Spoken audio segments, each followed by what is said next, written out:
chapter 13 at chapter 16. Start tayo sa verse 13 until verse 19. Dito na tayo sa verse 19. Sa verse 19,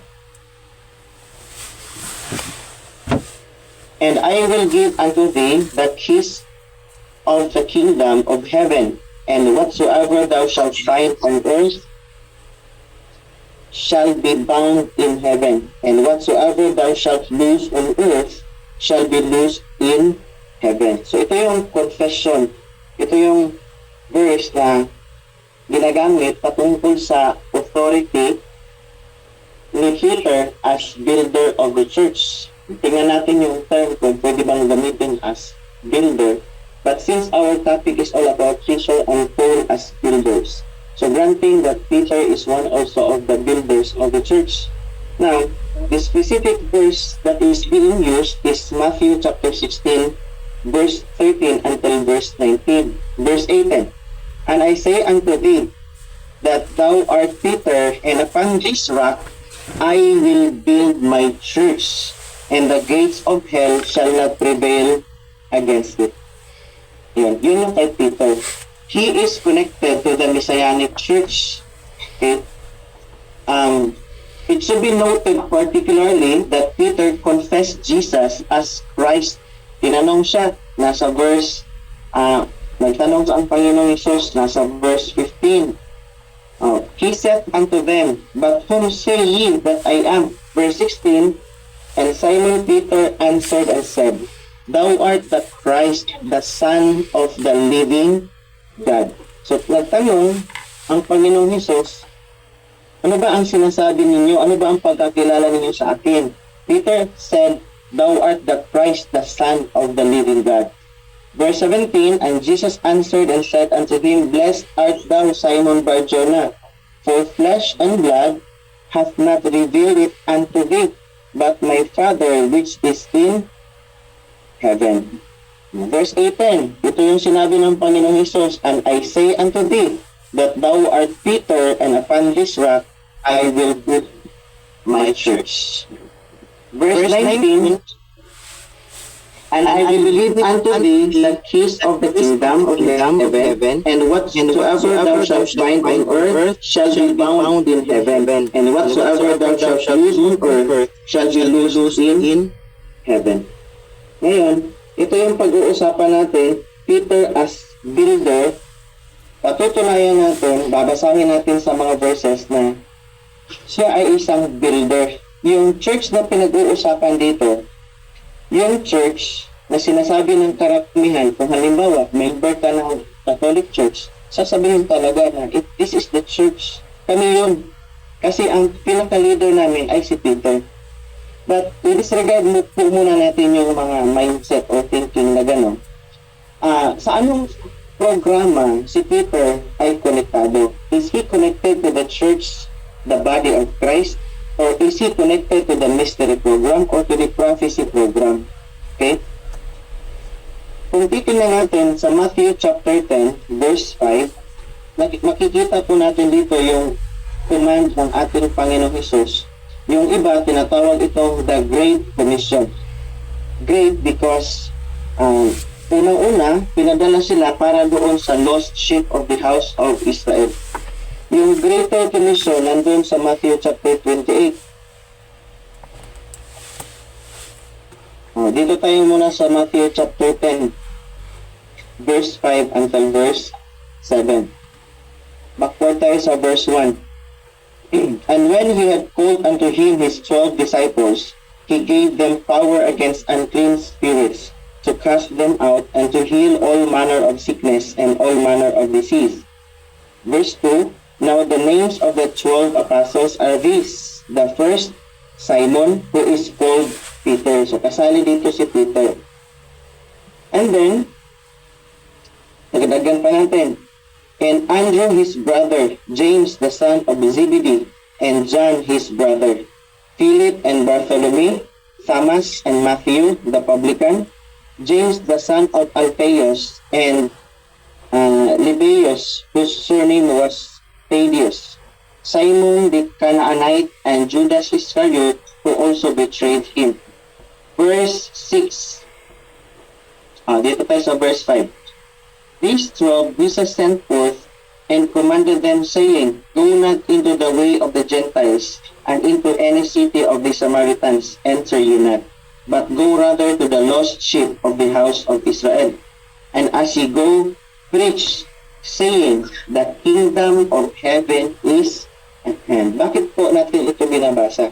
Kasi we are trying to emphasize and to make it clear na itong si Peter ay isang apostol. He is one of the builders of the church.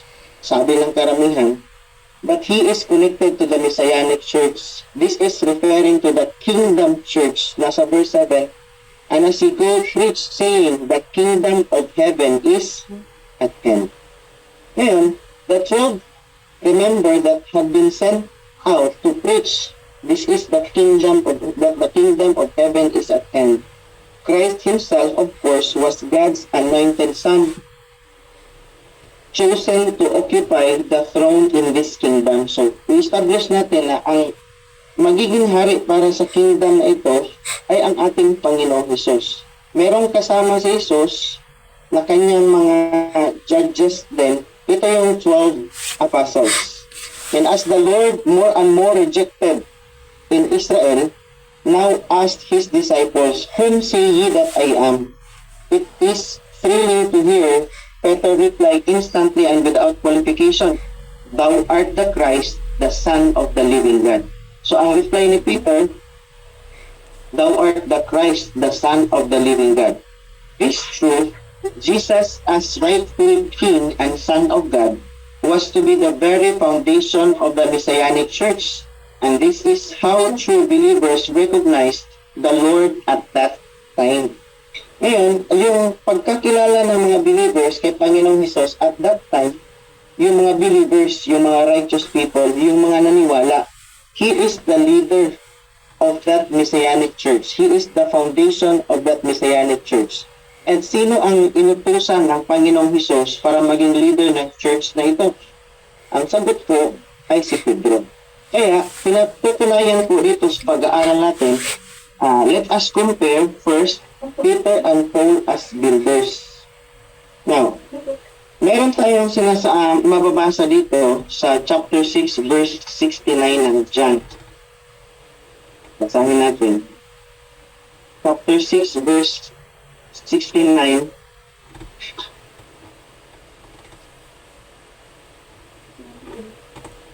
And we believe and are sure that thou art the Christ, the Son of the living God. Sino ang nagsabi? Backward lang tayo. Verse 67. Then said Jesus unto the 12, Will you also go away? Verse 68. Then Simon Peter answered him, Lord, to whom shall we go? Thou hast the words of eternal life. Verse 69. And we believe and are sure that thou art that Christ, the Son of the living God. Jesus answered them, Have I not chosen you 12, and one of you is a devil?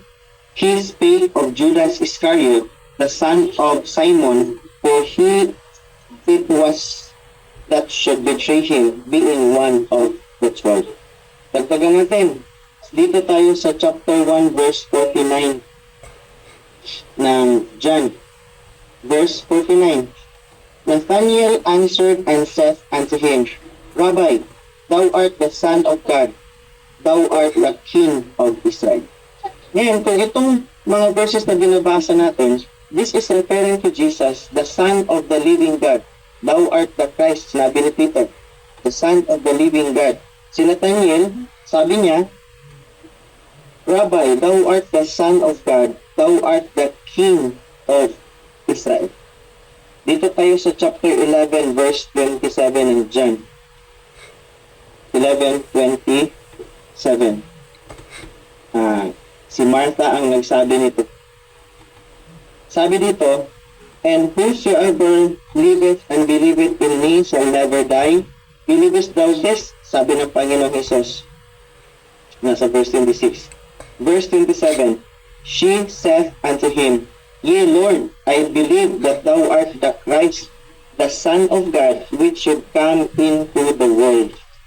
Okay, verse 28, and when she had so said, she went her way and called Mary, her sister, secretly, saying, the master is come and calleth for thee. Ngayon, ito yung pagkakilala ng mga tao na mga righteous noon during the time of Jesus' earthly ministry patungkol kay Panginoong Jesus. And is Peter connected to that particular church? When the time comes na ang Panginoong Jesus ay magbibuild ng kanyang kingdom, ay magiging hari na siya, kasama doon si Peter. Peter is connected to that Messianic church. Yun yung pinaka-heart ng kanilang, yung pinakalaman ng kanilang ministry. Ngayon, Peter declares Christ being raised from the dead to sit on the throne of David. Dito sa chapter 2, verse 29 hanggang sa verse 36 ng Acts. Verse 29, men and brethren, sabi dito, let me freely speak unto you of the patriarch David, that he is both dead and buried, and his sepulchre is with us unto this day. Therefore, being a prophet, and knowing that God had sworn with an oath to him, that of the fruit of his loins, according to the flesh, he would raise up Christ to sit on his throne. Verse 31, he seeing this before spake of the resurrection of Christ, that his soul was not left in hell, neither his flesh did see corruption. So meron pinag-uusapan dito sa verse 30, that Christ was raised by God to sit on his throne. Ang tanong, kaninong throne? Sabi dito, this is a relation to the throne of David. Ngayon, ito bang mensahe na ito ay mensahe din ng nila ni Peter? Ang sagot, yes. During the prophecy or in the prophetic times, ito yung mga sinasabi ng mga propeta. And there was a prophecy concerning Jesus Christ about the establishment of the kingdom. Christ will sit on this throne, and this throne is about the throne of David. At ang mga nagsabi nito, mga propeta, at kasali dito si Peter. So therefore, he is connected to that Messianic church. He is connected to that particular kingdom. Verse 32, this Jesus hath God raised up, whereof we are all witnesses, sabi ni Peter. Verse 33, therefore being by the right hand of God exalted, and having received of the Father the promise of the Holy Ghost, he hath shed forth this, which ye now see and hear. For David is not ascended into the heavens, but he said himself, the Lord said unto my Lord, sit thou on my right hand, until I make thy foes thy footstool. Therefore let all the house of Israel know assuredly that God hath made that same Jesus whom ye have crucified both Lord and Christ. Now, ito yung mga verses na binabasa natin concerning Jesus, concerning the preaching of Peter, na ang kanyang mensahe ay connected doon sa Messianic program or sa Kingdom program. During the Pentecost, he proclaimed Christ only as the Savior King whom God raised from the dead to sit on David's throne. He called Israel to repentance and he baptized. Nasa chapter 3, dito tayo sa chapter 3, verse 19. Sabi ni Peter, repent ye therefore and be converted, that your sins may be blotted out when the times of refreshing shall come from the presence of the Lord. Verse 20, and he shall send Jesus Christ, which before was preached unto you. Ngayon, balikan natin. Dito tayo sa verse 18. But those things which God before had showed by the mouth of all his prophets that Christ should suffer, he hath so fulfilled. Verse 19, repent ye therefore and be converted, that your sins may be blotted out, when the times of refreshing shall come from the presence of the Lord. Itong si Peter, yung kanyang mga mensahe during the Acts period, especially in Acts chapter 2, Pentecostal preachings, he was talking about that particular times of refreshing. Kaya sinasabi po natin, magiging klaro po ito sa atin na yung mensahe niya is connected to that prophecy program. Tapos, meron ding mga miraculous signs na kasali doon sa kanyang ministry. Ngayon, dito tayo sa claim ng apostol na si Pablo, Paul and the body of Christ. Tingnan natin kung Paul has also a Peter, chapter, sa first tayo, chapter 3.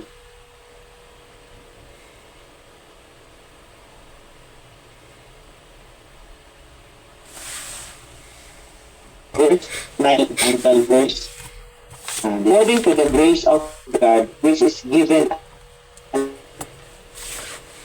to me as a wise master builder, I have laid the foundation, another buildeth thereon.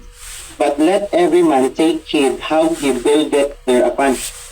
For other foundation can no man lay than that is laid, which is Jesus Christ. Verse 12. Now if any man build upon this foundation, gold, silver, precious stones, wood, hay, stubble, every man's work shall be made manifest, for the day shall declare it, because it shall be revealed by fire, and the fire shall try every man's work of what sort it is. Verse 14. If any man's work abide which he hath built thereupon, he shall receive a reward. Verse 15.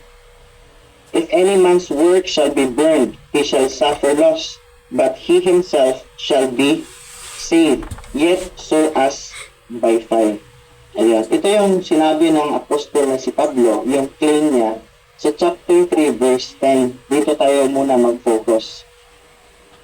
Sa chapter 3 verse 10, sabi ni Pablo, according to the grace of God, which is given unto me. Merong binigay ang Diyos sa kanya, sabi niya, according to the grace of God, which is given unto me. Anong kanyang status, ang kanyang kalagayan? As a wise master builder. Sabi niya, I have laid the foundation, and another buildeth thereon. Sabi ni Pablo, I have laid the foundation. Sabi niya, as a wise master builder. So, nabasa natin, as our topic says, Paul and Peter as builders. Sabi ni Pablo sa verse 10, according to the grace of God which is given unto me as a wise master builder. Paul is a wise master builder. Si Peter, matatawag din natin siyang builder. So, tingnan natin kung sa anong paraan o sa paanong paraan siya naging builder of the church. Magkaparehas ba ang kanilang pagiging builder compared to the Apostle Paul? And that is the intention of our study for this evening. So, let us compare kung sa anong paraan ba si Peter ay naging builder at sa paanong paraan si Apostle Pablo ay naging wise master builder. The fact na sinabi ng Apostle na si Pablo that he is a wise master builder. Therefore, we can conclude that Paul is really a master builder or is a builder of a church. Sabi niya, I have laid the foundation and another buildeth thereon. Tanong, ano ba ang na-build ng apostol na si Pablo? Sabi niya, I have laid the foundation. Para sa anong foundation yun? At sino ang foundation? Let us just continue. We know, however, that Israel as a nation rejected Christ and the building of the Messianic Church could not go on to completion. So, nalaman natin ito as per our previous discussions. In Acts chapter 9, doon tinawag ang apostol na si Pablo at inintroduce sa kanya yung panibagong programa ng Diyos. Yung postponement ng kingdom program or the Messianic Church, yung establishment, ay sa panahon natin ngayon ay temporary set aside muna, so hindi pa siya naging kompleto. Yun yung pinangunahan ng apostol na si Pedro. Messiah, the foundation and cornerstone was rejected, and the building even today lies in ruins. So hindi pa nagkaroon ng realization yung pagiging king ng Panginoong Hesus for the nation Israel, yung katuparan ng ipinangako ng Diyos that God will establish a kingdom on this world or in this earth, yung kingdom na magpapatuloy hanggang sa magpakailanman. Thus, God is showing Israel that her house will not stand unless she recognizes Jesus as His Son and her King. Sa ibang dako naman, nung tinawag ng Diyos ang apostol na si Pablo, ang ibig sabihin nito mga kapatid ay ang Diyos ay nagkaroon ng panibagong programa, nagkaroon siya ng panibagong bahay, ika nga. Or at least another part of the great compound structure referred to in Ephesians chapter 2 verse 21 to 22. Tingnan natin ito mamaya. The building of this house or the church of this age was a secret which Peter and the 11 knew nothing about when they followed Christ as king and offered his kingdom to Israel at Pentecost. The plans, the specifications for the building of this church were committed to full by the glorified Lord Jesus Christ. So ano bang ibig sabihin natin?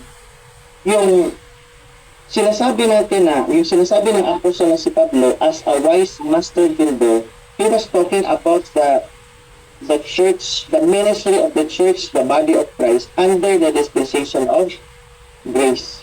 Paano o sa anong paraan ba na-claim ng apostol na si Pablo? Sabi niya sa verse 10, chapter 3, according to the grace of God, as which is given unto me as a wise master builder. Nung tinawag ng Diyos, tinawag ni Kristo si Pablo in Acts chapter 9, meron ibinigay ang Kristo sa kanya, which is given unto me. Sabi niya, according to the grace of God, which is given unto me, as a wise master builder. Sabi ni Paul, I have laid the foundation, and another buildeth thereon. Sabi ni Paul, I have laid the foundation. Pasyalan natin ang Ephesians chapter 2, verse 21 to 22. Chapter 2, verse 21. Backward muna tayo, dito tayo sa verse 24. And are built upon the foundation of the apostles and prophets, Jesus Christ Himself being the chief cornerstone. Verse 21, in whom all the building fitly framed together groweth unto an holy temple in the Lord, in whom ye also are builded together for an habitation of God through the Spirit. So ang sinasabi dito sa verse 21, in whom all the building fitly framed together. Kanino? Sabi dito, in whom. Sino ba itong si whom? Backward lang tayo sa verse 20. And are built upon the foundation of the apostles and prophets, Jesus Christ Himself being the chief cornerstone. Tanong, sino ba ang wise master builder under sa dispensation of Christ? Lalo-lalo na sa ministry ng church, the body of Christ, according to the grace of God. Sabi ni Pablo, according to the grace of God, which is given unto me as a wise master builder. Ang master builder ay si Paul. Kanino ba siya nag-build? Sino ba ang foundation? Sino ba ang foundation ng kanyang itinayo? Sinabi niya dito sa verse 21, in whom all the building fitly framed together. Sino itong si whom? Nasa verse 20, Jesus Christ Himself being the chief cornerstone. So ang point po natin dito mga kapatid, si Pablo at ang church, the body of Christ, sinabi ng apostol na si Pablo na ang chief cornerstone ay si Jesus Christ. Pero sinabi ni Pablo, siya ay wise master builder. Siya ang nag-umpisa, siya ang una. Siya ang nagpahayag ng mga aral, katuruan, the specifications, the plan of God under the dispensation of the grace of God. Pero kanino niya ito itinayo? doon sa foundation. Sino ang foundation? Sabi kasi ni Pablo sa 1 Corinthians chapter 3, dito tayo sa verse 11. Sabi ni Paul, "For other foundation can no man lay than that is laid, which is Jesus Christ." So, nung nagtayo ang apostolan si Pablo, ang foundation niya, sabi niya, "For other foundation can no man lay than that is laid, which is Jesus Christ." Kaya ang ministry niya nakatayo doon sa foundation na si Panginoong Jesucristo. Kaya yung pangangaral ng apostol na si Pablo, yung ministry ng church, the body of Christ, ay doon naitayo sa foundation, at ang foundation na ito ay ang Panginoong Jesucristo. And let us continue. Dito tayo, Paul as the master builder. Paul was not self-important in calling himself the master builder. He is the master builder of the church of this dispensation. He makes it clear that this position was given to him according to the grace of God. Binasa natin ito kanina sa chapter 3, verse 10. Sabi niya, according to the grace of God which is given unto me. Ayan. He always associates his unique position with the grace of God, for his conversion and commission was the supreme demonstration of that grace. Tingnan natin ang sa Romans chapter 1 verse 5. Yung kanyang utos na natanggap mula sa Panginoong Hesus, it's all because of the grace of God. Verse 5, by whom we have received grace and apostleship for obedience to the faith among all nations for his name. Dito tayo sa chapter 12, verse 3 ng Romans.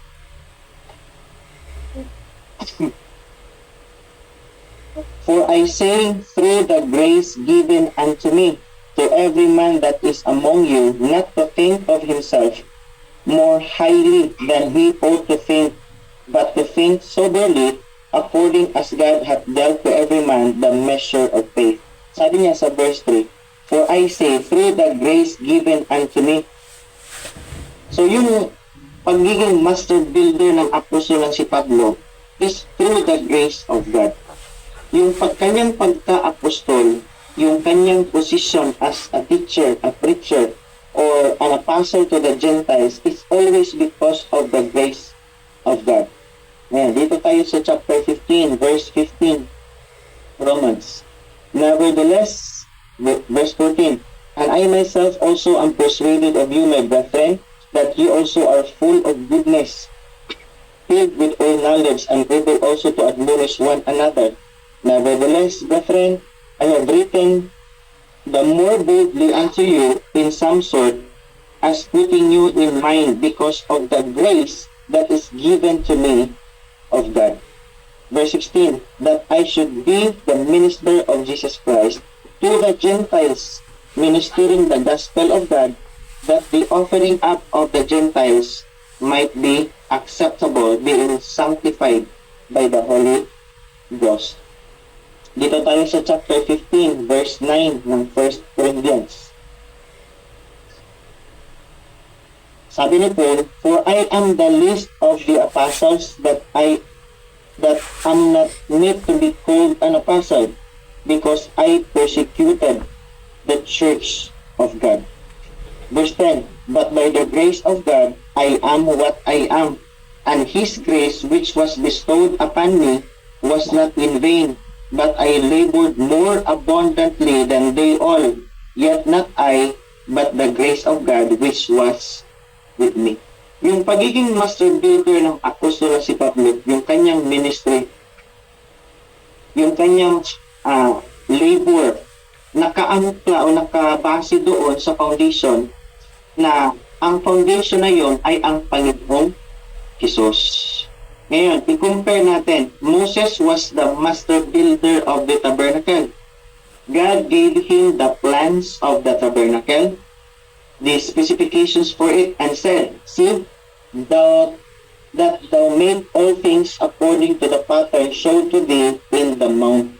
Nung si Moses ang gumagawa ng tabernacle, siya ang ginawang master builder ng Panginoon. Sa kanya ibinigay yung specifications, yung mga instructions, lahat ng dapat gawin ni Moses. Katulad din under sa dispensation of grace. Yung mga instruction ng Panginoon under sa dispensation of grace, yung mga utos, yung specifications, lahat ng gustong iparating ng Diyos para sa taos, para sa lahat ng mga Gentiles, under the dispensation of grace, ang kanyang ginawang kasangkapan ay si Pablo. Sabi ni Paul, as the wise master builder. Ganon din si Moses. Nung itinatayo yung tabernacle, ang ginawang kasangkapan ng Diyos ay si Moses. Basahin natin sa chapter 8, verse 5 sa Hebrews. Chapter 8, verse 5 ng Hebrews. Who serve unto the example and shadow of heavenly things, as Moses was admonished on God when he was about to make the tabernacle. For said he, that thou make all things according to the pattern showed to thee in the mount. Sabi ng Diyos, that thou make all things according to the pattern showed to thee in the mount. Sino ang sinabihan? Si Moses. Si Moses. As Moses was admonished of God when he was about to make the tabernacle. Nung si Moses ay gagawa ng tabernacle, ang Diyos ang nagsabi sa kanya. Ano ang sinabi? Nasa verse 5. That thou make all things according to the pattern showed to thee in the mount.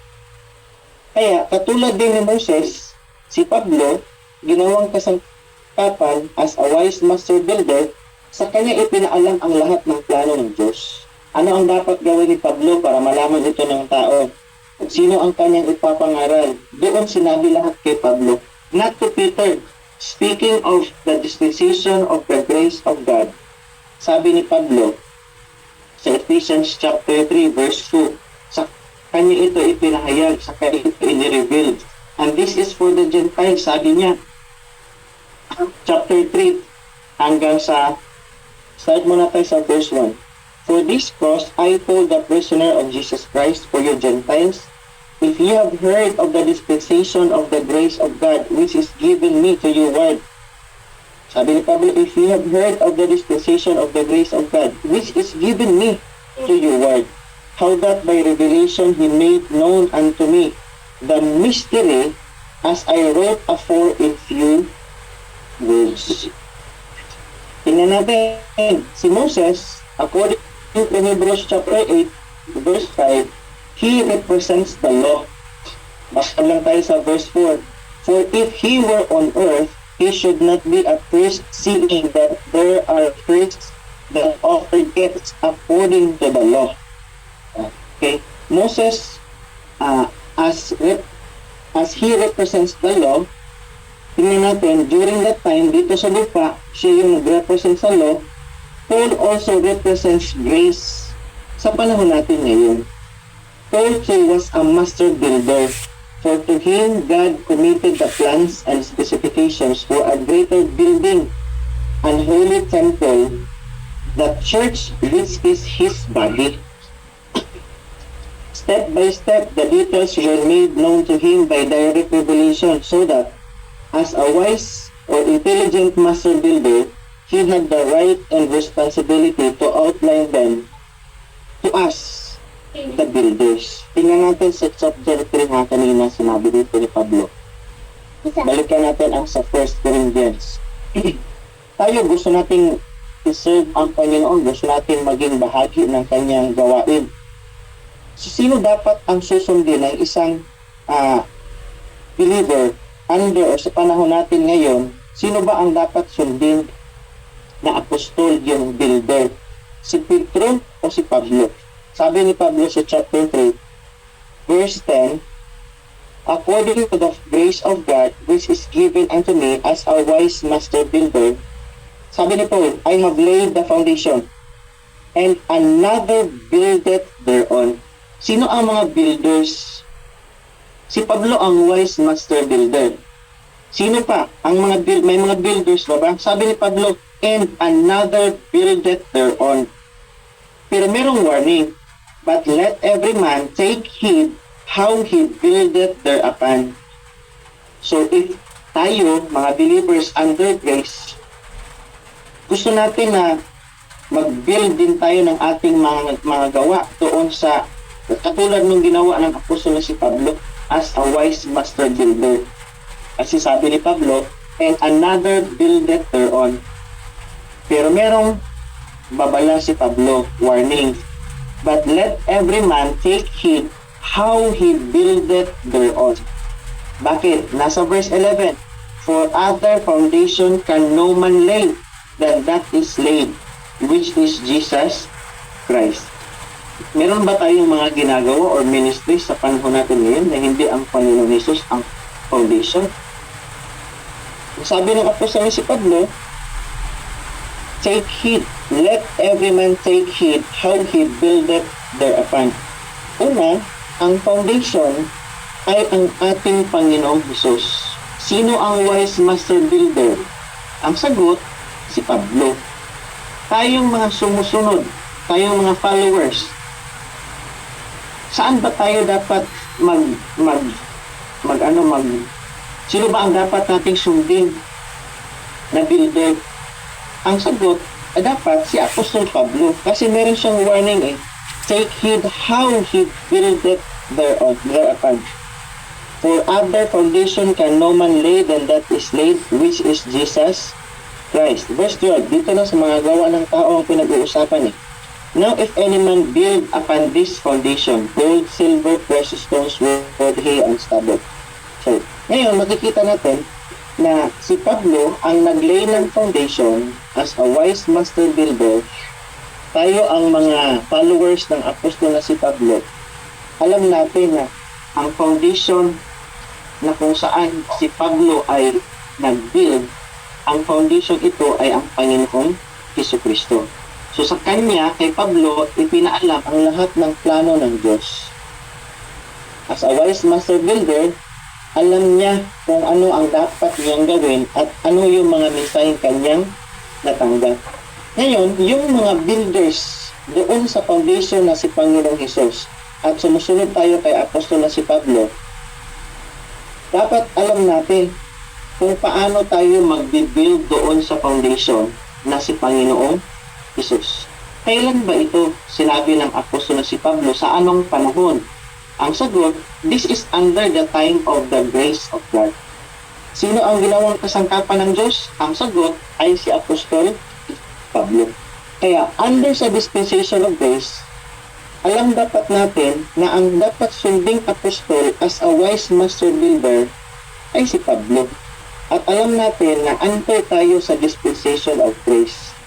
In comparison to the messianic preaching, doon tayo kay Pedro, kung babalikan natin si Pedro, he was preaching about the kingdom of heaven that is at hand. Kasi yun yung utos na natanggap nila mula sa Panginoong Jesus. At ang pagka-builder ng apostol na si Pedro, hindi siya ang unang nag-umpisa ng ministry ng kingdom of heaven o ng prophetic program.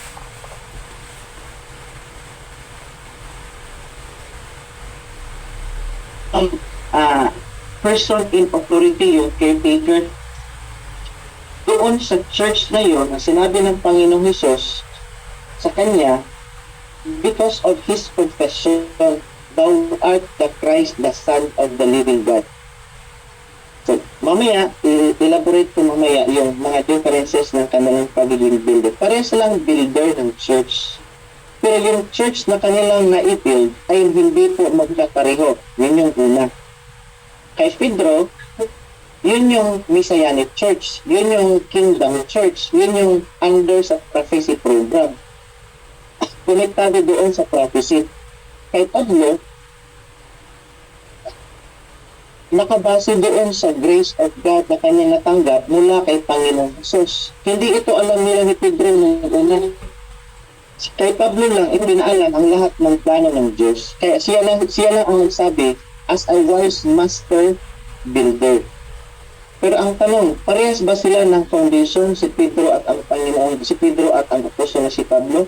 Ang sagot, yes. Kasi sabi ni Pablo, wala nang ibang foundation. For other foundation can no man lay than that is laid, which is Jesus Christ. Mamaya makakabasa din tayo ng mga verses tungkol sa rock na ito, referring to the Lord Jesus Christ even in the Old Testament. Let us continue. So, chapter 8, ang pinaka-topic lang natin dito is Peter and Paul as builders. Question, parehas ba silang builders? Ang sagot, yes. Under what program si Peter naging builder?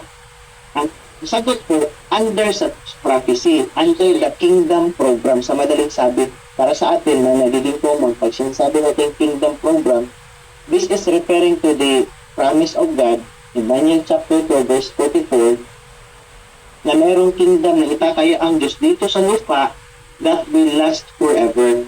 At ang magiging hari nito ay ang ating Panginoong Jesus from the throne of David.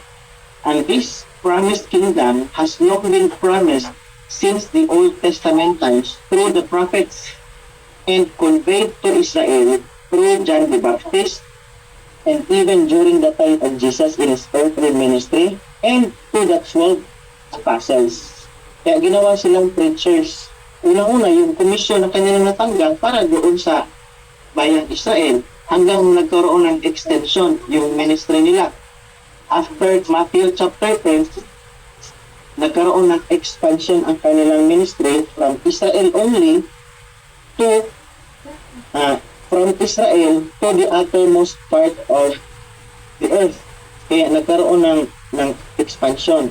Matthew chapter 28, go ye therefore and teach all nations, verse 19, baptizing them in the name of the Father, of the Son, and of the Holy Ghost.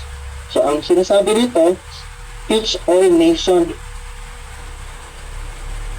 Luke 24:47, yung ministry na ito ay dapat magsisimula sa Israel.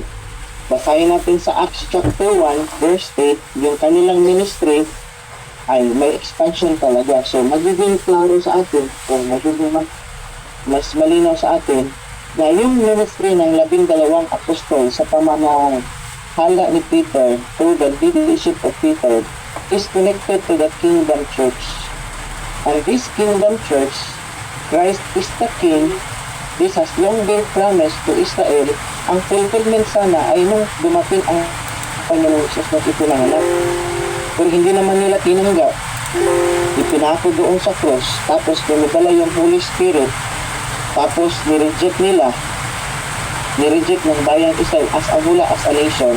May mga taong tumanggap, may mga taong naniwala sa mensahe, kasama ng mga apostles, kaya tinawag silang little flock ng panahon na yun. But Israel as a nation did really rejected the program intended for them. And that is why, nung Acts chapter 9, may tinawag ang Diyos na panibagong kasangkapan para i-introduce yung panibagong programa ng Diyos na hindi alam ng mga tao nung una pa. Doon lang ipinaalam kay Apostol Pablo. Kaya, sabi ni Pablo, according to the grace of God, which is given unto me. Nagkaroon ng panibagong church, group of people. Nagkaroon ng panibagong mensahe ang Diyos. Hindi ito tulad ng ipinangaral ng mga 12 apostol. Kaya, tiningnan natin si Peter as a builder at si Pablo as a wise master builder. Siya ang unang nag-umpisa, sumunod doon sa plano ng Diyos na ibinigay sa kanya na kanyang gagawin under ito sa dispensation of grace. Samantalang sa 12 apostol, 1:8 din tayo. Verse 8 ng Acts chapter 1, but ye shall receive power after that the Holy Ghost is come upon you, and ye shall be witnesses unto me both in Jerusalem, in all Judea, and in Samaria, and unto the uttermost part of the earth. Meron ng expansion ang ministry ng 12 apostol. Remember, Acts chapter 1 ito.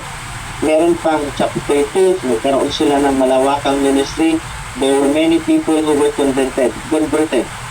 chapter 3, chapter 4, chapter 5, chapter 6, chapter 7, persecution, chapter 8, persecution.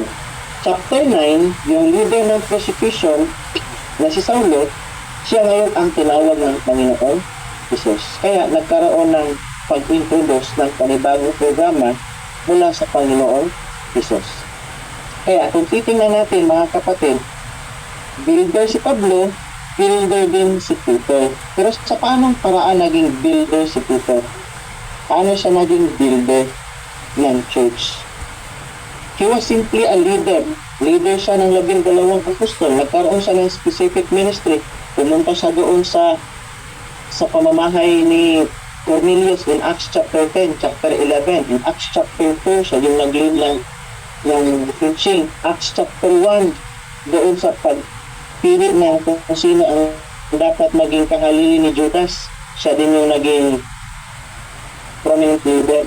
Ibig sabihin, builder siya in the sense na naging leader siya, gate opener siya for the church. Nasa verse 19 dito, nasa chapter 16, verse 19 ng Matthew, meron talaga siyang authority. Ngayon, meron ding authority ang apostol na si Pablo pertaining to the revealing of the program of God under the mystery. Kaya pareha silang builder. Pero ang pinagkaiba nila, si Pablo, ang pagiging builder ni Pablo, siya talaga ang unang-unang nakaalam ng mensahe ng Diyos. Sa kanya ibinigay ang plano. Siya ang nag-umpisa ng lahat. Kung si Pedro, meron na mga prophets patungkol doon sa programa para sa kingdom.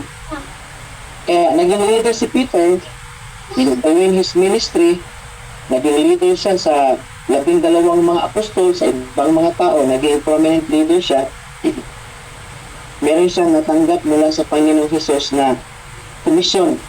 May authority din siya, pero hindi kaparehas o katulad doon sa authority ng apostol na si Pablo. Kasi ibang programa na doon kay Apostol Pablo. Sa next chapter ng ating pag-aaral, yung oras natin is 8:11. Tama-tama, pang 1 hour din itong chapter 9, I mean. Chapter 8 tayo din, chapter 9. Dito tayo sa Pauline and Peter authority. Iniiwasan ko kanina na pag-usapan yung authority nila in detail because naka-reserve ito sa chapter 9, Peter and Pauline authority. Kung may magtatanong sa atin, who is the authority na dapat sundin ng isang mananampalataya sa panahon natin ngayon? Dito nagkakaroon ng bangayan ng ibang mga religious leaders. Kasi parehas naman may authority si Pedro at si Apostol Pablo. Pero yung tanong, sino ba ang dapat sundin sa kanilang dalawa? Magkaiba pa rin yung sagot ng iba. Kasi unang-una, ang gusto ng iba si Pedro. Ang gusto ng iba, kung alam ang rightly dividing, alam yung mga turo ni Pablo, sabi talaga, si Pablo ang dapat sundin. Ngayon, let us dig deeper to this specific topic, Peter and Pauline authority. Unang-una, unahin natin si Pedro. Nasa Matthew chapter 16 verse 19, okay? In connection with the building of the Messianic church, our Lord said to Peter, "And I will give unto thee the keys of the kingdom of heaven.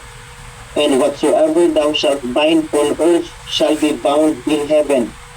And whatsoever thou shalt loose on earth shall be loosed in heaven." So that is an example of authority. On this verse, mainly, Rome bases her claims for papal authority. Kung sa una, itong verse ito, ang tanging batayan sa pag-claim ng supremacy of the Pope, yung papal authority. Okay? Yung argument nila, the Lord conferred upon a called out group or ecclesia or church full authority to act officially in His name, even to the remission of sins, and that such official acts were to be bound in heaven. Yung argument pa nila further is that the authority of this church was centralized in the 12 apostles over whom Christ placed one of themselves. Sino?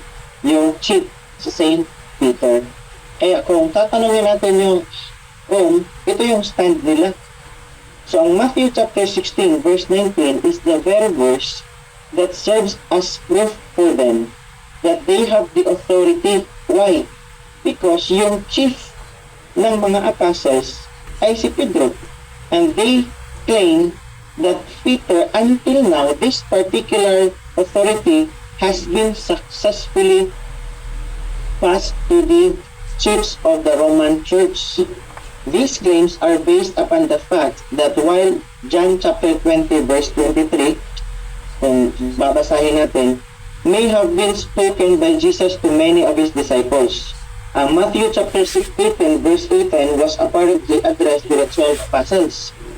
Yung Matthew chapter 16 verse 19 certainly is to Peter alone. Si Peter lang naman ang sinabihan nito. Thus, it is claimed that authority in spiritual matters was given to the church, represented by the 12 apostles and personified in the apostle Peter. So, ang claim is, yung authority, ibinigay sa buong church.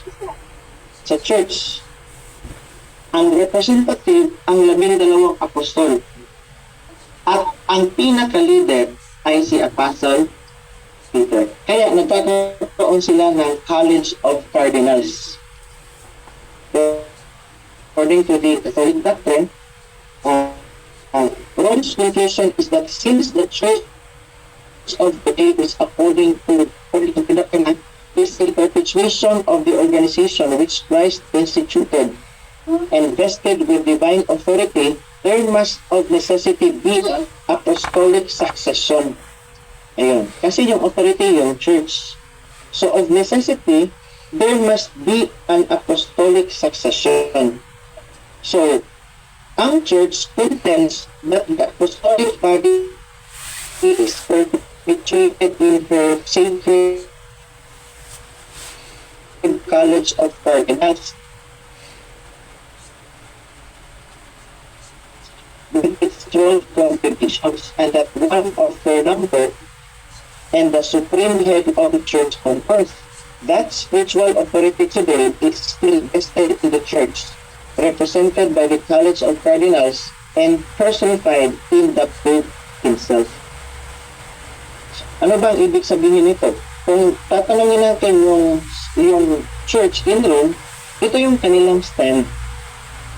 Ang authority ay ibinigay doon sa church sa pamamagitan represented by the 12 apostles, and the chief is Peter. Kaya yung authority na yun is being successfully given to the subordinates. Kaya pumipili sila ng isa talagang magiging chief.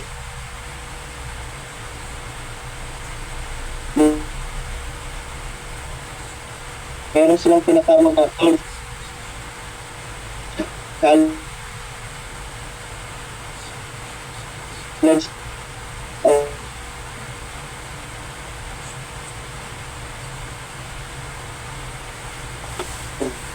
part of the number that the Bishop of Rome succeeds Peter as ang verse 19.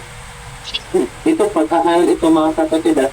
So, pwedeng sabihin nila, tama kami kasi meron kaming basis eh. Okay? Meron silang basis. Mamaya, pag-usapan din natin si Apostol Pablo. Meron tayo dito sa John chapter 20 verse 23. In the light of this context, beginning at verse 21. Sino ang nagsabi?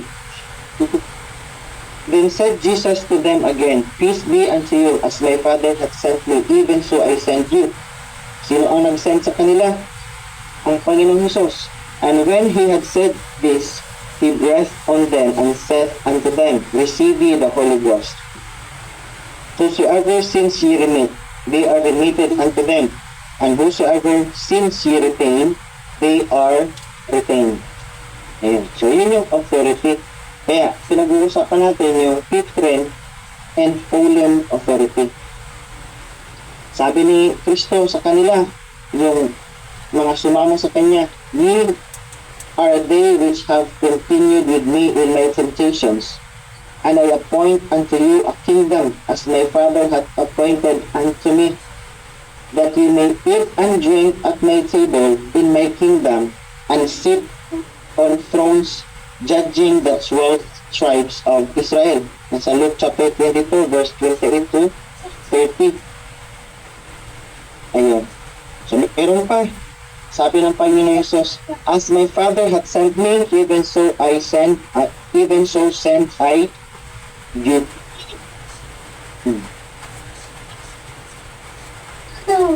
Dito tayo sa Acts chapter 1. Acts chapter 1, verse 15. Sabi ng Panginoong Jesus, before tayo sa Acts 1:15, balikan natin ang 16:19. In Matthew chapter 16, verse 19, Peter is singled out as chief of the 12 when our Lord says, and I will give unto thee the keys of the kingdom of heaven. Kung si Pastor Kibuloy, sinabi niya siya yung may dala ng susi ng langit, ng ikapitong langit.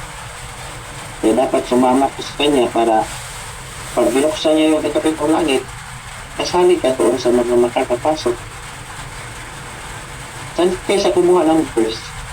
Kaya dito sa Matthew chapter 16, verse 19, malinaw dito, sabi ng Panginoon Jesus, Peter is singled out as chief of the 12 when our Lord says, I will give unto thee the keys of the kingdom of heaven.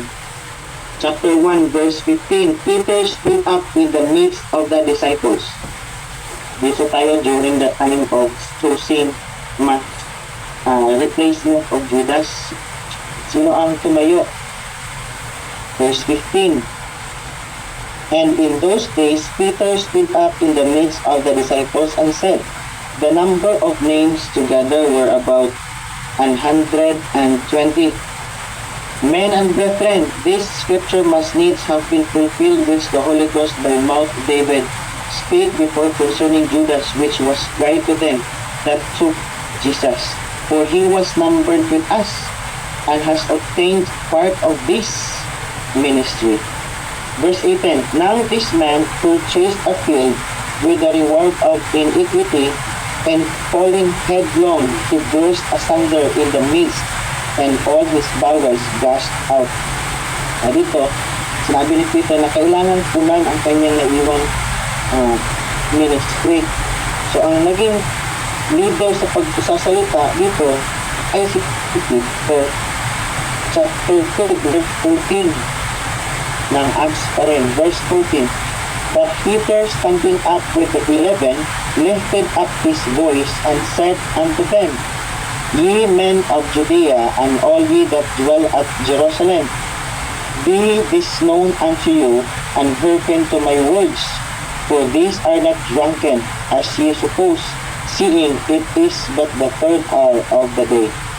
But this is that which was spoken by the prophet Joel, that it shall come to pass in the last days, saith God, I will pour out my spirit upon all flesh, and your sons and your daughters shall prophesy, and your young men shall see visions, and your old men shall dream dreams. So, sino ang tumayo ito? Acts chapter 2, verse 14, si Peter. 2:37. Acts pa rin tayo.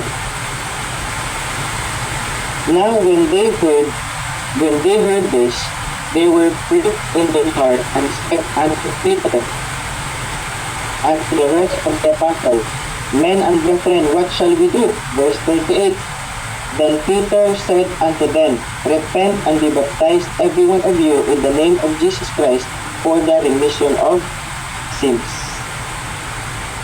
So, he was consistently singled out as the leader of the church in this way. Chapter 5, verse 29. Acts tayo. Verse 29, it says, Then Peter and other apostles answered and said, We ought to obey God rather than men. So ito yung mga verses na nagpapakita o nagpapatunay ng authority ni Peter na natanggap mula sa Panginoon Jesus. And obviously, this is in connection with the kingdom church, as he is one of the builders of the church. He was one of the ministers, a preacher, a gate opener, a preacher of the words of salvation, of the message of salvation to all people, especially in Israel. So, meron siyang authority. Ang sagot, meron. Doon sa kanilang mga official acts ng 12 apostles, choosing of the replacement of Judas, Acts chapter 2, during the outpouring of the Holy Ghost, at marami pang iba. So makikita natin na meron talagang authority ng Apostle Peter. Kasi sinabi naman ng Panginoon Jesus, and I will give unto you the keys of the kingdom. Tapos during the preaching with Peter in Acts chapter 2 verse 38, sabi niya, repent and be baptized every one of you in the name of Jesus Christ for the remission of sins. During the preaching, may message of salvation for the remission of sins, may baptism. Active si Peter because he is one of authority during the time, especially siya yung pinaka-leader ng church, leader ng mga apostles. Ayan, dito tayo kay Apostol Pablo. Dito tayo sa full authority. Ano bang authority? Meron ang apostol na si Pablo. Sa anong panahon, yung authority ng apostol na si Pablo ay magiging effective o in-effect siya dahil ito nga yung malaking confusion yung karamihan sa mga believers. Number one is failure to understand whose authority ang dapat sundin, yung authority ni Pablo o yung authority ni Pedro. Try natin ang pag-usapan sa mga authority ng apostol na si Pablo. Kasi nga natin mga kapatid, yung kanyang mga sulat. Unahin natin, mag-umpisa tayo sa Romans chapter 1. Chapter 1, verse 1 ng Romans. Paul, a servant of Jesus Christ, called to be an apostle, separated unto the gospel of God. Malinaw ito, called to be a servant of Jesus Christ, called to be an apostle. So, ito yung kanyang mga opening and identity as an apostle, kanyang mga opening sa kanyang mga sulat. So, sinabi ng apostol na si Pablo, Paul, servant of Jesus Christ, called to be an apostle. Dagdagan pa natin, ito yung mga opening statements niya in all of his writings. Chapter 1, verse 1, 1 Corinthians. Paul, called to be an apostle of Jesus Christ through the will of God and Sosthenes our brother. 2 Corinthians chapter 1 verse 1. Paul, an apostle of Jesus Christ by the will of God, and Timothy our brother, unto the church of God which is at Corinth, with all the saints which are in all Achaia. Sabi ni Paul, an apostle of Jesus Christ by the will of God. Galatians chapter 1 verse 1. Paul, an apostle, not of men, neither by man, but by Jesus Christ and God the Father who raised him from the dead. So ito, mas naging mabigat.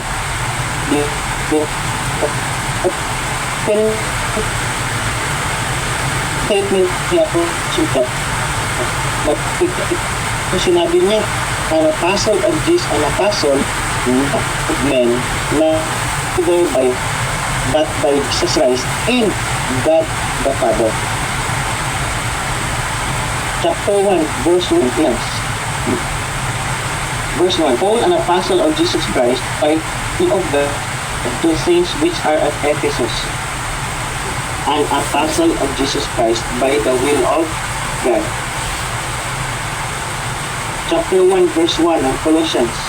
Paul, an apostle of Jesus Christ, by the will of God, and Timotheus, our brother, apostle of Jesus Christ, by the will of God.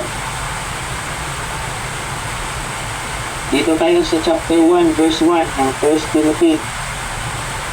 Paul, an apostle of Jesus Christ, by the commandment of God, our Savior and Lord Jesus Christ, is our hope.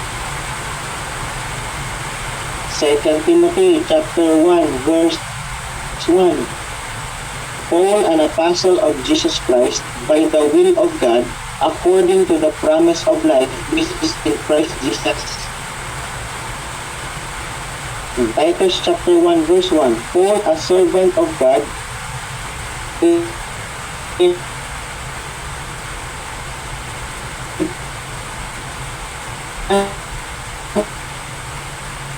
apostle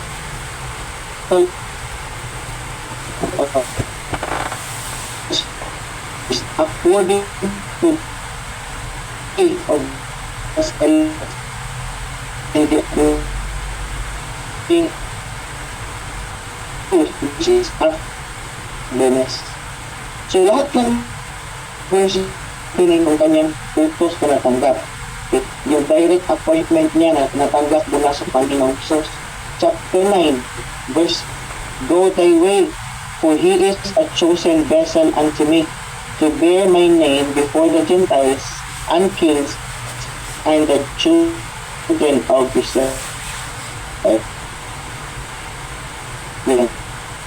So, yung unang-unang verse na sinabi ng Panginoong Jesus kay Ananias, napuntahan mo siya, for he is a chosen vessel unto me, to bear my name for the Gentiles and kings and the children of Israel.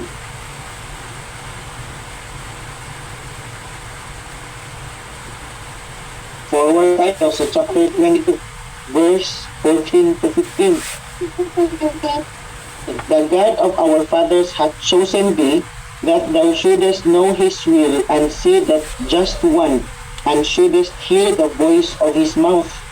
For thou shalt be his witness unto all men of what thou hast seen and heard. Ayun. So meron talagang utos, tawag sa kanya at utos na kanyang tinanggap. Ang pinag-uusapan natin dito ay si Apostol Pablo. Forward tayo, chapter 26, verse 16 until verse 18. But rise and stand upon thy feet, for I have appeared unto thee for this purpose. Ano purpose? To make thee a minister and a witness both of these things which thou hast seen, and of those things in the which I will appear unto. Verse 17. Delivering thee from the people and from the Gentiles, unto whom now I send thee. Verse 18. To open your eyes, and to turn them from darkness to light, and from the power of Satan unto God, they may receive forgiveness of sins, and inheritance among which are sanctified by faith that is in me. Galatians chapter 1, verse 11. Ito yung call at yung action na kanyang natanggap mula sa Panginoong Jesus. Sa chapter 1, verse 11, sabi ni Pablo ng Galatians, But I certify you, brethren, that the gospel which was preached of me is not after men. For I neither received it of men, neither was I taught it, but by the revelation of Jesus Christ. So ito yung kanyang preaching, yung ministering apostle na si Pablo, kanyang command na natanggap ay galing talaga sa Panginoong Jesus. He was a chosen vessel. Kaya in all of his introductory statement, in all of his writings, ginagamit niya an apostle or the person of Jesus Christ by the will of God. Kung an apostle not of man, neither. Meron, kasi tinatanong si Pablo kung kailan ba apostle siya, meron question about his authority and apostleship. Chapter 9, verse 1 until verse 2 ng 1 Corinthians. Am I not an apostle? Am I not free? Have I not seen Jesus Christ our Lord? Are not ye my work in the Lord? Sabi Pablo, verse 2, if I be not an apostle to others, yet proudly unto you, for the seal of mine apostleship are ye in the Lord. So yun yung unang verse. Ito yung kanyang defense and proof of his apostleship. Forward tayo ng kaunti sa chapter 15, unang Korinto, 1 Corinthians, verse 8, verse 9, nabasa na natin ito kanina. Sabi ni Pablo, and last of all, he was seen of me the apostles, that am not made to be called an apostle, because I persecuted the church of God. So ito yung defense niya at saka yung proof ng kanyang pagka-apostol. Sabi niya, nakita niya ang Panginoong Jesus. Chapter 11, verse 5, 2 Corinthians. Verse 5, sabi niya, for I suppose I was not a whit behind the very chiefest apostles. Sabi niya, for I suppose I was not a whit behind the very chiefest apostles. So yung kanyang defense sa kanyang pagka-apostol at sa kanyang proof ng kanyang pagka-apostol, mariin niyang sinasabi, I was not behind the very chiefest apostles. Chapter 12, verse 12 tayo. Truly, the signs of an apostle were wrought among you in all patience, in signs and wonders and mighty deeds.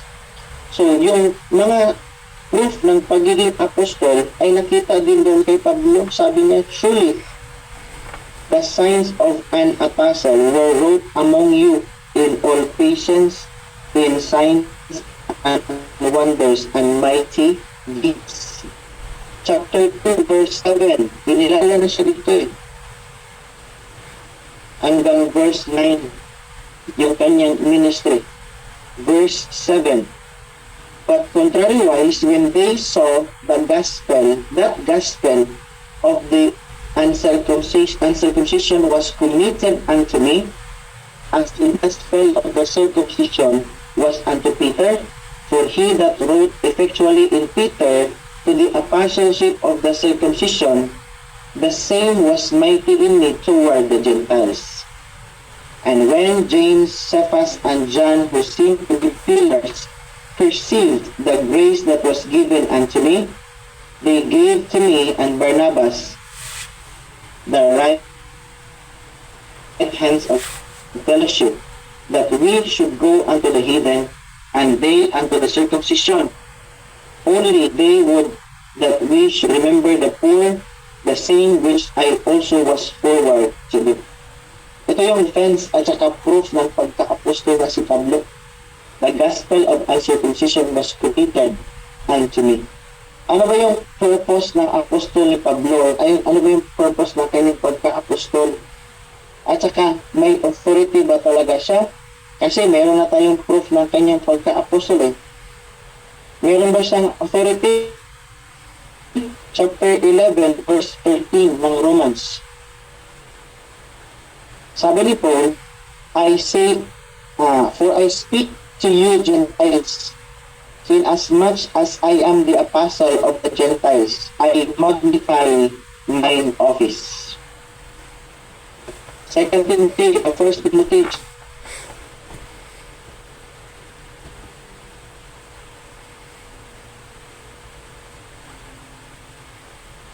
verse 7 of 1 Timothy, whereunto I am ordained a preacher and an apostle. I speak the truth in Christ.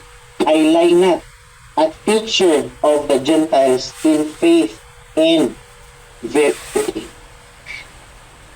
So, ibig sabihin, malinaw dito na sinabi ni Pablo yung purpose ng kanyang pagka-apostol at ang kanyang authority. Forward tayo ng kaunti sa 2 Timothy chapter 1, verse 11 and verse 12. Whereunto I am appointed a preacher and an apostle and a teacher of the Gentiles. For the which cause I also suffer these things. Nevertheless, I am not ashamed, for I know whom I have believed, and I am persuaded that he is able to keep that which I have committed unto him against that day. Ito yung mga proof, mga kapatid, na mga verses na pag pinag-uusapan ang fallen authority, marami po tayong maibibigay. Maraming verses ang nagpapatunay na in all of Paul's writings, meron pong maraming proof that he defended his apostleship, he emphasized his call and commission from the Lord, and even during his opening statements in all of his writings, mariin niyang sinasabi na he is an apostle. Tapos meron siyang authority. He is the apostle, a teacher of the Gentiles. Ang tanong, si Pedro, meron bang authority? Ang sagot, meron. How about the apostle Paul? Meron din siyang authority. Okay? Meron siyang authority. Dito tayo, i-forward natin yung pagka-apostol ni Peter. Sa Matthew chapter 10, kay Peter tayo, yung pagka-apostol ni Peter, balikan lang natin. Matthew chapter 10, nabanggit dito, verse 2, si Peter. Mark chapter 3, verse 16, nabanggit din si Peter. Luke chapter 6, verse 14, nabanggit din si Peter. Tapos, sa 1 Peter chapter 1, verse 1, Peter, an apostle of Jesus Christ, to the strangers scattered throughout Pontus, Galatia, Cappadocia, Asia, and Bithynia. So, meron din sinabi si Peter, sabi niya, an apostle of Jesus Christ. 2 Peter chapter 1, verse 1, Peter pa rin ang pinag-uusapan natin. Simon Peter, a servant and an apostle of Jesus Christ, to them that have obtained like precious faith with us through the righteousness of God and our Savior, Jesus Christ. So, ito yung identity and appointment ni Peter as an apostle. Tapos yung special commission or authority na kanyang natanggap ang record is nasa Matthew chapter 16, verse 16 until verse 19 daw. Luke chapter 22, verse 31 to 32. John chapter 21, verse 15 to 17. Sabi ng Panginoong Jesus sa kanya, feed my sheep, feed my lamb. So meron siyang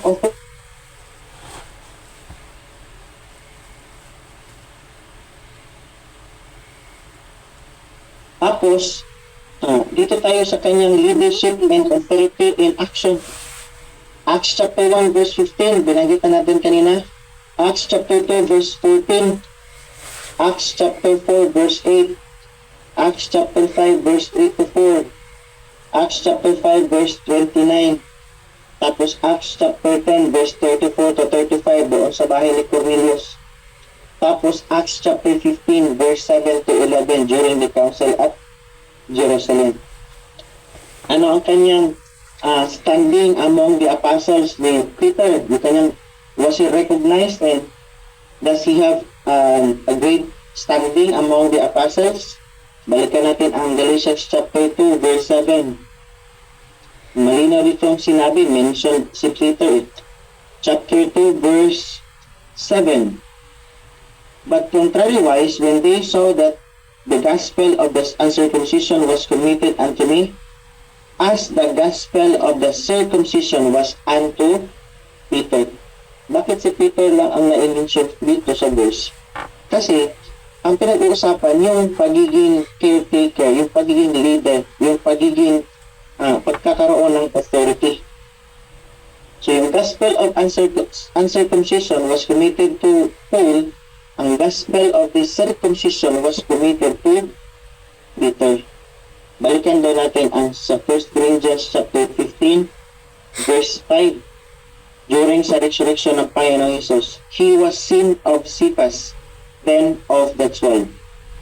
Ayun. So, siya ang unang pinakitaan ng Panginoong Jesus. He was seen of Cephas, then of the 12. Ang ibig sabihin, sinabi ng apostol si Pablo, nag-appear ang Panginoong Jesus doon kay Cephas. Kasi ang pinag-uusapan nito yung proof of Christ's resurrection. He was seen of Cephas, then of the 12. Kaya kung pinag-uusapan natin o pag-uusapan natin yung apostleship ni Peter, yung identity and appointment, we can prove he is an apostle. He received an appointment from the Lord Jesus. Merong special commission and authority na ibinigay sa kanya. At saka meron siyang standing among the apostles. He is the leader of the 12 apostles. Tanong, meron bang miracles na nagawa si Peter? Ang sagot, meron. Meron din bang mga miracles na nagawa ang apostol na si Pablo? Ang sagot, meron din. Ibigay ko na lang ito mga kapatid. During the time of Christ's ministry, nung dito pa sa Panginoong Hesus, Peter also walked in water. Matthew chapter 14 verse 28. Tapos nung nag-fishing sila, sa Luke chapter 5 verse 4 to 7, maraming fish ang kanilang nakuha. Tapos meron pang dito sa Matthew chapter 17 verse 24 to 27, yung 4 drachma of coin during the time na nagtuturo ang Panginoong Hesus, tapos pinag-usapan ang tax. Tapos meron pang mga miracles in the book of Acts after the ascension of Jesus. Acts chapter 3 verse 11, yung chapter 3 verse 1 to 10. Acts chapter 4 verse 9 to 10, healing through his shadow. Pamamagitan lamang ng kanyang shadow, nagkaroon ng healing ang mga tao. Tapos sa Acts chapter 5 verse 12, Acts chapter 9 verse 32 hanggang sa 35, yung taong paralyzed. 9:36 to 42, raising Tabitha. Acts chapter 5 verse 1 to 11, yung sa divine judgment, yung si Sapphira at si Ananias. Then Acts 12, 5 to 11, escape from prison. Si Pablo, meron din bang mga miracles? Marami din. Meron siyang mga karanasan din tungkol sa miracles. Ang pinupoint natin dito mga kapatid, kinumpare natin yung signs of being an apostle, nangyari doon kay Pablo, nangyari din doon sa kay Apostol Pedro. Kaya minsan, nagkaroon ng confusion ang tao, pareho lang naman silang may mga miraculous powers at that time, parehas lang silang apostle of Jesus. Kaya yung iba, nagkakaroon ng conclusion kaagad na parehas lang si Pablo at ang 12 apostol. Yung si Pedro at saka si Pablo, contemporary apostles, una si Pedro, tapos sumunod si Cristo. Yung ministry ng una si Pedro, tapos sumunod si Pablo, tapos yung ministry ng apostol na si Pedro, ipinagpatuloy lang ng apostol na si Pablo. Balikan muna natin yung mga miracles in the ministry of Paul in Acts chapter 13 verse 9 to verse 12. Yung taong blind doon sa Cyprus, na-heal ng apostol na si Pablo. Acts chapter 14 verse 8 to 10, healing the lame man from Lystra. In Acts chapter 16 verse 16 to 18, casting out evil spirit. Doon ito nangyari sa Philippi. Acts chapter 16 verse 25 to 26, yung earthquake, tapos na-deliver siya from, nagkaroon ng earthquake, tapos delivered from prison. Lahat ng mga miracles na ito, nagawa ni Peter, nagawa ni Paul, it's all because of the power of God. They were just used silang mga tao na ito para maipakita yung power ng Panginoon. Acts chapter 19 verse 11 to 12, meron siyang ginawa doon sa Ephesus. Acts chapter 20 verse 9 verse 12, yung nakatulog si Eutychus, tapos nalaglag, namatay, so he was raised by Paul. Doon ito nangyari sa Troas. Chapter 20 verse 19 to 12 ito. Acts 28 verse 3 to 6, nung kinagat siya ng venomous snake doon sa Malta, he was really unharmed. Acts 28 verse 7 to verse 9, healing Publius' father. Tapos si Pablo mismo ang nag-confirm ng mga miracles. Nasabi niya in Romans chapter 15 verse 19, with all signs and wonders.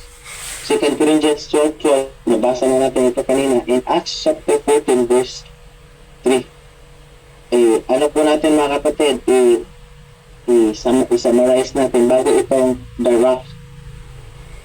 Kasi si Pablo, ang sinabi ni Pablo sa verse 11 ng 1 Corinthians, ang foundation na kung saan siya naglay ng kanyang gawa, ng kanyang ministry, ay doon sa Panginoong Hesus. Kasi sabi ni Paul, wala nang ibang foundation than that is laid, which is Jesus. Ay, nasa verse 11. Sa and merong prophecy o merong mga binanggit dito, basahin natin ang chapter 32 verse 4 ng Deuteronomy. Sino ba ang pinag-uusapan o pinagpupungkulan tungkol sa ang pag-uusapan natin ay ang rock? Kasi mamaya baka may magtatanong sa Matthew chapter 16 verse 18, sabi ni Christ, upon this rock I will build my church. Sa common interpretation ng isang church like the Catholic Church, sinasabi nila ang rock na ito ay si Peter. Yun yung common sa mga Orthodox kanila. This rock is Peter. Kaya si Peter yung authority. 32 verse 4 daw tayo sa Deuteronomy. He is the rock, his work is perfect. For all his ways are judgment, and a God of truth and without iniquity, just and right is he.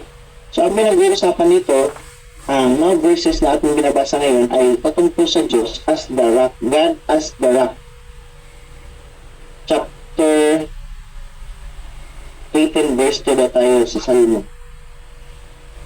Hindi ako nagkakamali. Chapter 18 verse 2. The Lord is my rock and my fortress and my deliverer, my God, my strength, in whom I will trust, my buckler and the horn of my salvation and my high tower. So, ang pinag-usapan natin dito, God as the rock. Tapos, isa pa, 28 verse 16 sa Isaiah. Sa Isaiah chapter 28 verse 16, sabi dito, therefore, thus saith the Lord God, behold, I lay in Zion for a foundation, a stone, a tried stone, a precious cornerstone, a sure foundation, he that believeth shall not make haste. Diba? So merong sinasabi, a stone, a tried stone, a precious cornerstone, a sure foundation, he that believeth shall not make haste. Ngayon, para matukoy natin kung sino ito, dito tayo kay Jesus Christ as the chief cornerstone. In the Old Testament prophecies, dito tayo sa Isaiah, patungkol ito kay Panginoon 118. Psalm chapter 118 verse 22. This is referring to Jesus Christ as the chief cornerstone. 118 verse 22. Sabi dito, the stone which the builders refused is become the headstone of the corner. The stone which the builders refused is become the headstone of the corner. Tapos binasa na natin kanina,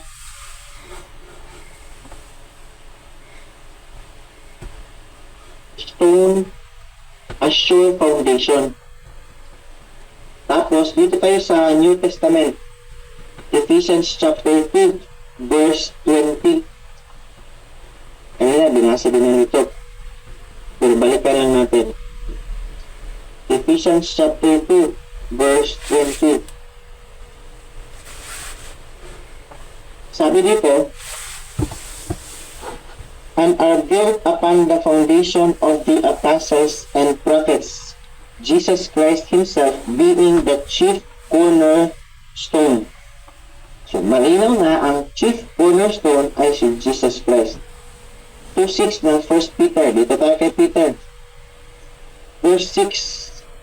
Wherefore also it is contained in the scripture, Behold, I lay in a Zion a chief cornerstone, elect, precious, and he that believeth on him shall not be confounded.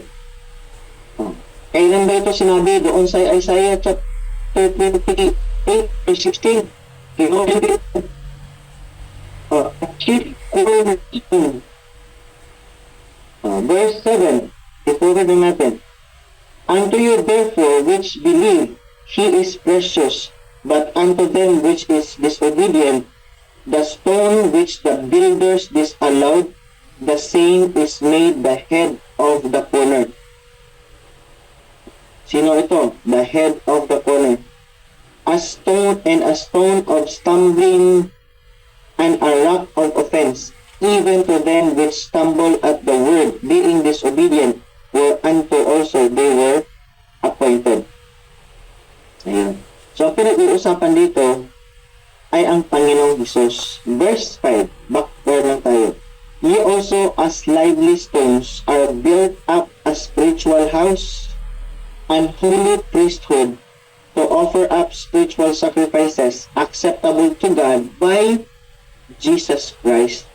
Wherefore, also it is contained in the scripture, ayun, malinaw lang sinabi ni Peter. Tapos, dito tayo sa Acts chapter 4 verse 11. Time natin is 8:55. Chapter 4 verse 11 ng Acts. Sabi dito, This is the stone which was set at note of you builders, which is become the head of the corner. Kung titingnan natin yung mga verses na binasa natin, may Old Testament, tapos dito sa Acts chapter 4, hindi pa naman ito under sa dispensation of grace. Pero ang pinag-uusapan na head of the corner, chief cornerstone, walang iba kundi ang Panginoong Jesus. Verse 12, Neither is there salvation in any other, for there is none other name under heaven given among men whereby we must be saved. Backward lang tayo sa verse 10. Be it known unto you all, unto all the people of Israel, that by the name of Jesus Christ of Nazareth, whom ye crucified, whom God raised from the dead, even by him that this man stand here before you whole.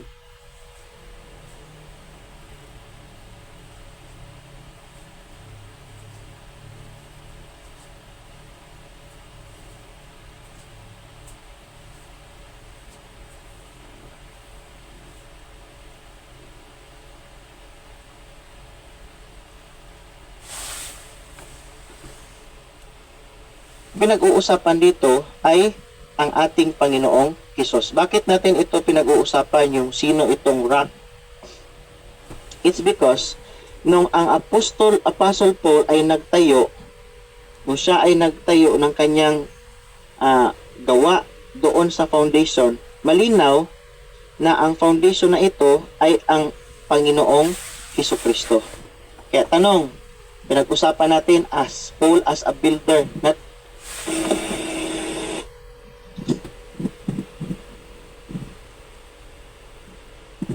baka nawala na po ako. Naririnig po ako, Sir Rex? Hindi ba narinig? Naririnig, Brad Alan?